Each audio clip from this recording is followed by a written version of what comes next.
very happy to be here, and I'm very thankful for Fudan University, for Mr. John Ray, for all the friends who have made this visit possible.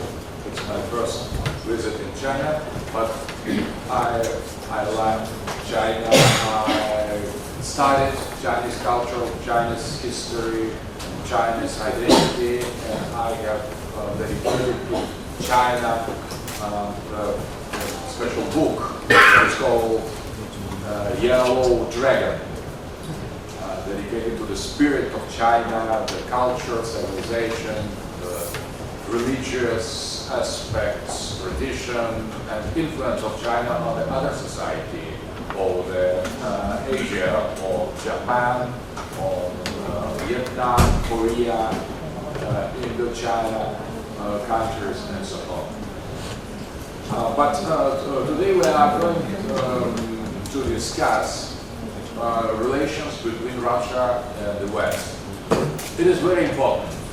It's a key issue to some point, and that concerns directly China.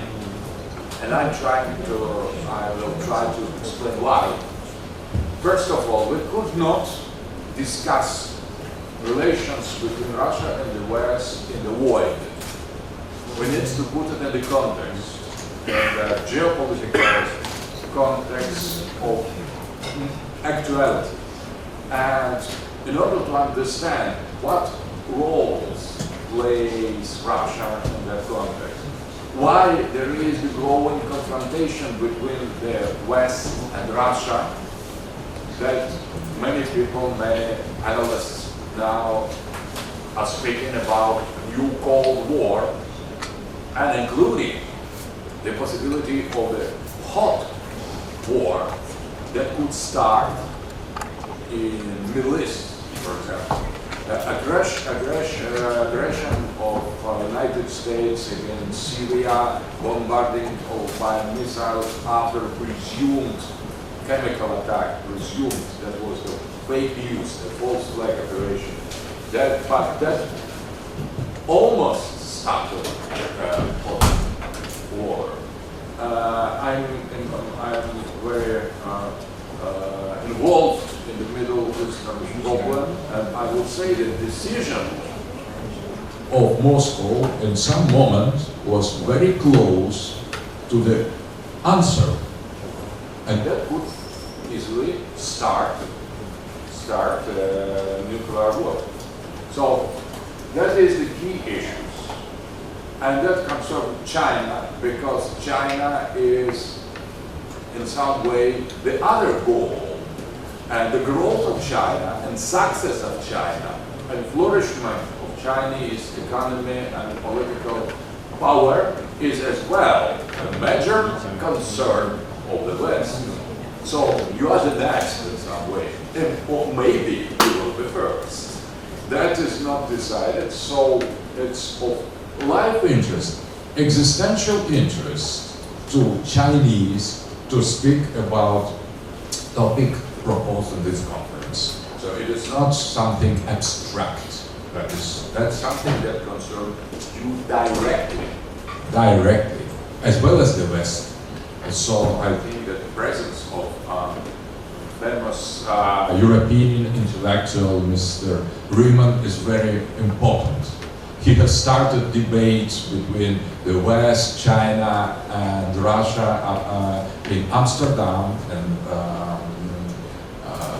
Dutch, and that was very important. And that is symbolic that we are continuing this very precious initiative here in Shanghai, thanks to Fudan University in Chinese Institute and Mrs. Zhang Wei.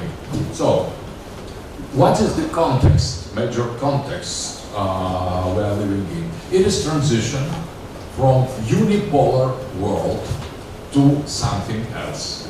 What is sure that after the fall of the Soviet Union, that was the end of bipolar system.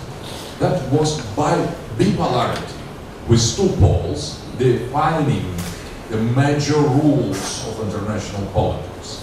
After decline and the fall and the split of the Soviet Union, there began unipolar movements declared by Mr. Fukuyama as the end of the history. I remind you that Mr. Zhang Weiwei had a very important discussion with Mr. Fukuyama. I have met Fukuyama in Washington, and I as well made debate with him, so we are close with each other as well in this symbolic event, because Fukuyama declared that after the fall of the Soviet Union, the history has ended. There is no more history, only markets. There is no more polis. There is only globalist, global capitalist, liberal system. It is not a real dialogue of culture, but that was projection of the Western system over the planet. And that was the end of the history and unipolar movement. That was the same as globalization. Globalization was conceived as hegemony of the West, but not in political form, but in ideology and economy and social values. So all humanity should become the West. The West went global, and that was not exception of other cultures and civilization. That was projection of the one civilization, Western civilization, over the planet. Everybody became Democrat, liberal Democrat, parliamentarian, human rights ideology, liberalism, after that gender politics, individualism, and so on. That was globalization, and in the 90s, it was the image of that. It is not only moment, but it will last. It is a system. It is the order, unipolar new world order. Unipolar order. But with 9/11, with the coming of Putin to power and a kind of revival of Russia, with the spectacular growth of Chinese economy, Chinese political power, so challenging this global system, we have arrived during the 2000s, we have arrived to clear understanding that something is going wrong with this end of history. That history and the rise of Islam and Islamic resistance against American hegemony. So finally, creating of BRICS with China, Brazil, South Africa, India and Russia. So that was a kind of end or decline of this unipolar model. So the transition is clear from this unipolarity that was almost realized, almost created and installed after the fall of the Soviet Union. We are living in the transition period, in the period of coming from the unipolarity, but the unipolarity is still here. And we were witnessed yesterday when at the meeting of the G7, Mr. Trump has gone away from this G7 meeting, not signing the memorandum.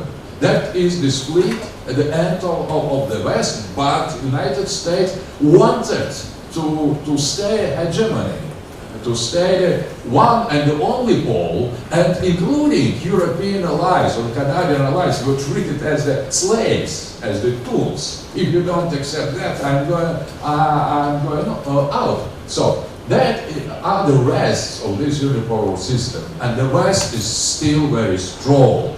It pretends to control, to impose their concept of liberalism, of capitalism, and it has succeeded in that. It has introduced, the West has introduced many aspects in ideology, the culture, and the social, and the technology. So the West is still very strong, but it is ending.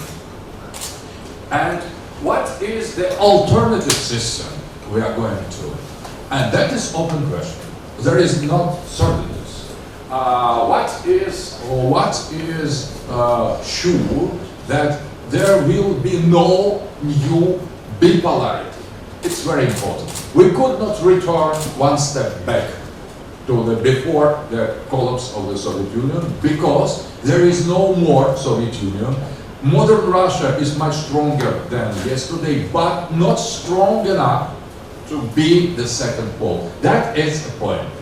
We could not afford new form of bipolarity.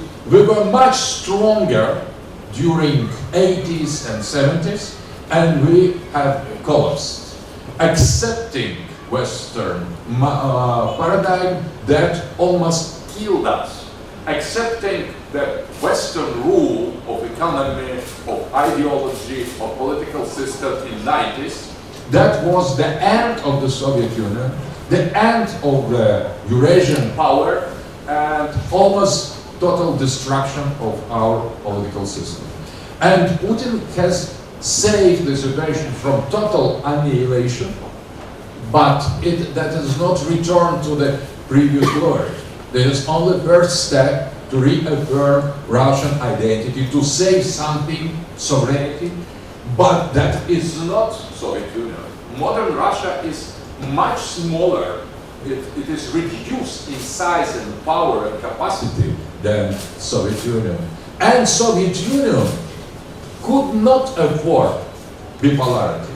So now we have much less chances to restore it. No way bipolarity could be restored. So what else? If the unipolarity is on decline and bipolarity is impossible in present condition, in the future condition, we have the lack of population in Russia, demographically, industrially, we could not afford, including in the 20th, 30th, 40, maybe 100 years, we couldn't afford, and maybe never, we don't want to create Russia as the second pole opposing the West. So no way, bipolarity is impossible. And there is the rise of China. There is the rise of India with its demographic and geopolitical force. There is rise of Islamic world in ideology and religious. So we are going toward multipolarity. And Russia now is advocating not bipolarity, but multipolarity. And Putin, who is making Russia more and more sovereign, more and more independent from the West, could not achieve this goal alone. So his visit that coincides with the J7 in Canada, coincides to China, coincides with J7 as alternative. That is very symbolical fact. Russia is challenging the Western system because it is against unipolarity. But we could not be the second pole. We need multipolarity, and China is here the key partner, because China is in the same condition. China has accepted some aspect of Western economy, technology, and is very successful in that. But at the same time, China has conserved its identity, its system of values, Chinese values, its cultural, political system that didn't accept everything, didn't imitate the West in all, in destructive, immoral forms, in form of representational multi-party democracy, because Chinese people think that it's much better to stay loyal to its own historically created system. There is not only one universal political system that is necessary for everybody. And that is why China is the best ally for multipolarity in this world. I have developed the concept of multipolarity in my book that is called The Theory of Multipolar World. It's very important I have already given that to Mr. Zhang Weiwei as well. I will make the present to Mr. Han of this book. I think that Chinese scholars should have acquaintance, should read this kind of theory, because it is not only our future, it is possible your future. And you should know that, and you should develop that, you should criticize, make debates on that. Because, so, to finish this part, we are going from unipolar world order toward multipolar world order. But Russia plus China are not enough to secure this order.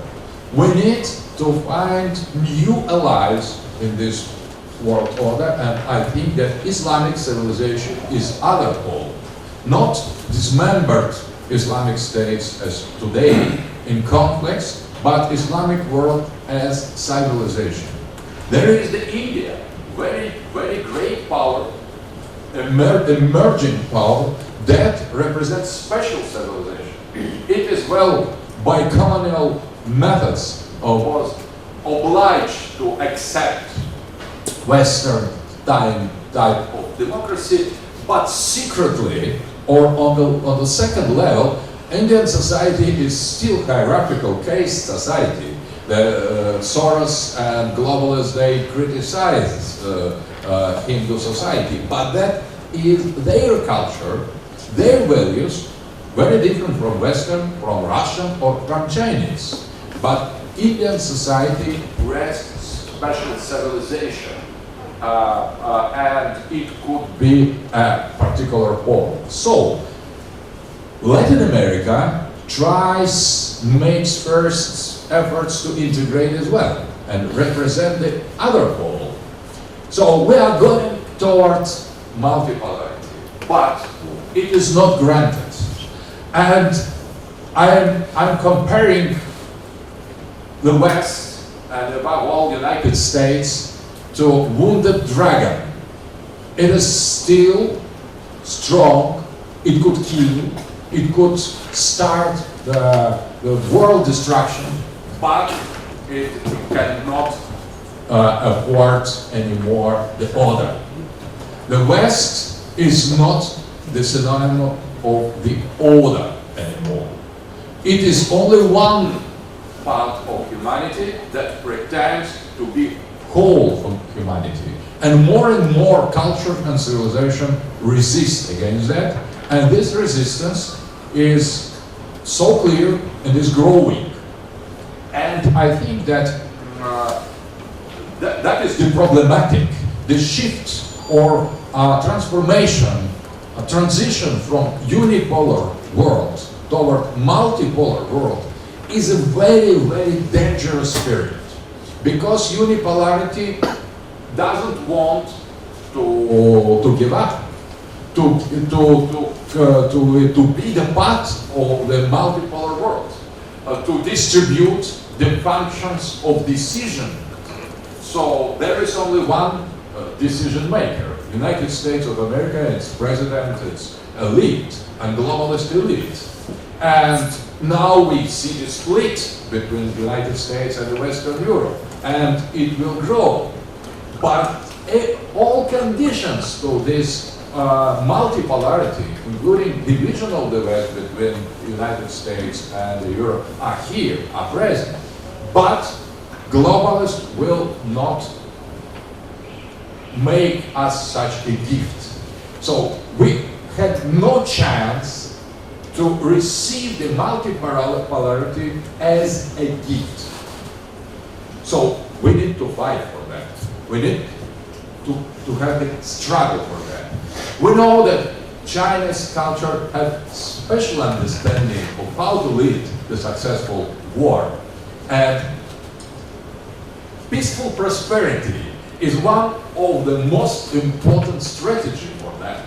The economical growth and order, conserving the order, the Chinese order in China, that is a kind of Chinese way of development. It is peaceful. It doesn't want war. But the war happened. And nobody wants war, but they historically happen as well in Chinese history, in Russian history, in Western history. So we could not construct the concept of the strategy of the future that would exclude the war. War is always possible. That is very bad. Nobody is happy with that, but it is possible. And wounded dragon means the growing possibility of the war. And Russia now is in the middle of this situation because we are involved in the Middle East problem. I remind you that United States made intervention in Afghanistan with no serious reason for that. They have occupied this country unilaterally. After that, they made intervention in Iraq.